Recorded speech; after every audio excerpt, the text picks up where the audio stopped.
ஒரு ஜாதகருக்கு இளம் வயதிலேயே திருமண பாக்கியம் அமையாமல் போவதற்கு 100க்கும் மேற்பட்ட காரணங்களை பண்டைய ரிஷிகள் ஜோதிட நூல்களில் பாடல்கள் மூலமாக சொல்லி வைத்துள்ளனர்.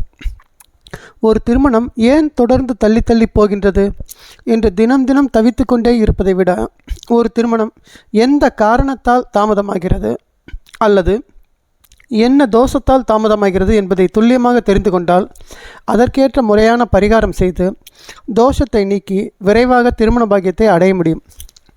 எப்படி? ஒரு ஜாதகருக்கு திருமண பாக்கியம் எப்பொழுது அமையும் என்பதை தெரிந்து கொள்ள களத்திரஸ்தானம் எனப்படும் 7ஆம் வீட்டை ஆராய்ந்தால் மட்டும் போதாது.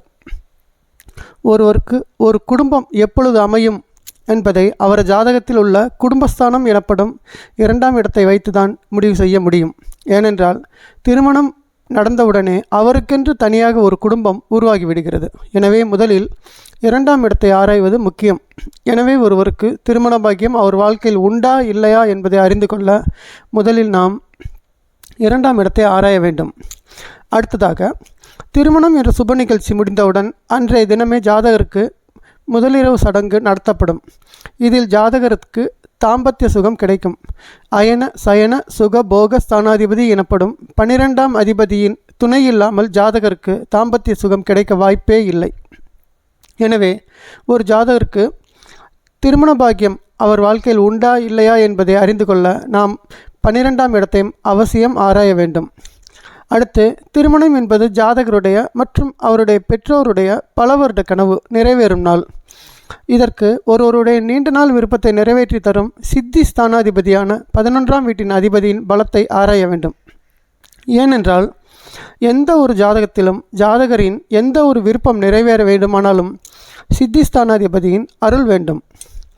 ஆக ஒரு ஜாதகருக்கு திருமணம் அமைய வேண்டுமானால், அதுவும் காலாகாலத்தில் அமைய வேண்டுமானால், ஜாதகருக்கு குடும்பம் அமைய உதவும் குடும்பஸ்தானாதிபதி, ஜாதகரின் வாழ்க்கை துணை அமைய உதவும் களத்திரஸ்தானாதிபதி, ஜாதகர் விருப்பம் நிறைவேற்ற உதவும் சித்தி ஸ்தானாதிபதி, அயன சயன சுக போகத்தை தரக்கூடிய 12ஆம் ஸ்தானாதிபதி, இந்த 4 கிரகங்கள் தான் ஒரு ஜாதகருக்கு திருமண பாக்கியத்தை தர முழுமையான அதிகாரம் பெற்றவர்கள். இந்த 4 கிரகங்களில் ஏதேனும் ஒரு கிரகம் பலமின்றி இருந்தால் கூட ஜாதகருக்கு திருமண வாழ்க்கை அமைவது கடினமே. இதற்கு நாம் செய்ய வேண்டியது என்னவென்றால், இந்த 4 கிரகங்களில் யார் யார் பலம் இல்லாமல் இருக்கிறார்களோ அந்த கிரகங்கள் பலம் பெற தேவையான பரிகாரங்களை முதலில் செய்ய வேண்டும். அடுத்து, உங்களுக்கு திருமண வாழ்க்கை அமைவிடாமல் தடை செய்யும் தீய கிரகங்களை கண்டறிந்து அந்த கிரகங்களுக்கு உண்டான முறையான பரிகாரம் செய்து அவர்களை சாந்திப்படுத்த வேண்டும். இந்த 2ஐயும் செய்யாமல் நீங்கள் 1000 கோயில்கள் ஏறி இறங்கினாலும் உங்களுக்கு திருமண பாக்கியம் அமைய வாய்ப்பில்லை. திருமணம் தள்ளி தள்ளி போகிறது என்று எந்த ஜோதிடரிடம் போய் நின்றாலும் அவர் சொல்வது என்ன தெரியுமா? காளகஸ்தி போய் வாருங்கள், திருநாகேஸ்வரம் போய் வாருங்கள், ராமேஸ்வரம் போய் வாருங்கள். ஆனால் இந்த கோயில்களுக்கெல்லாம் போய் வந்தவர்களை கேட்டு பாருங்கள். கதை கதையாக சொல்வார்கள். சொல்வது மட்டுமல்ல, ஒன்றுமே நடக்கலை என்று புலம்பி தீர்ப்பார்கள். அப்படியானால் இந்த கோயில்கள் எல்லாம் சக்தி இல்லாத கோயில்களா?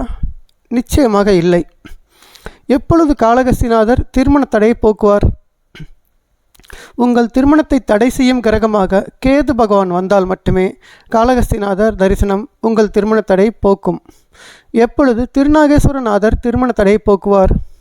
உங்கள் திருமணத்தை தடை செய்யும் கிரகமாக ராகு பகவான் வந்தால் மட்டுமே திருநாகேஸ்வரர் தரிசனம் உங்கள் திருமண தடையை போக்குவார்.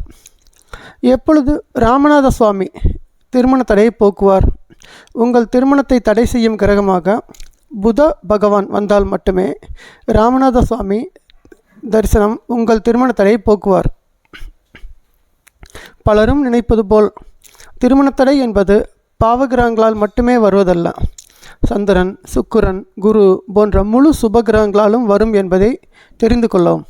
எனவே உங்கள் திருமணம் ஏன் தாமதமாகிறது என்பதை மேலே சொல்லப்பட்ட அனைத்து வழிகளிலும் துல்லியமாக அலசி ஆராய்ந்து அதற்கான பரிகாரங்களை முறையான நாளில் செய்தால் வெகு விரைவில் கெட்டி மேளம் உறுதி.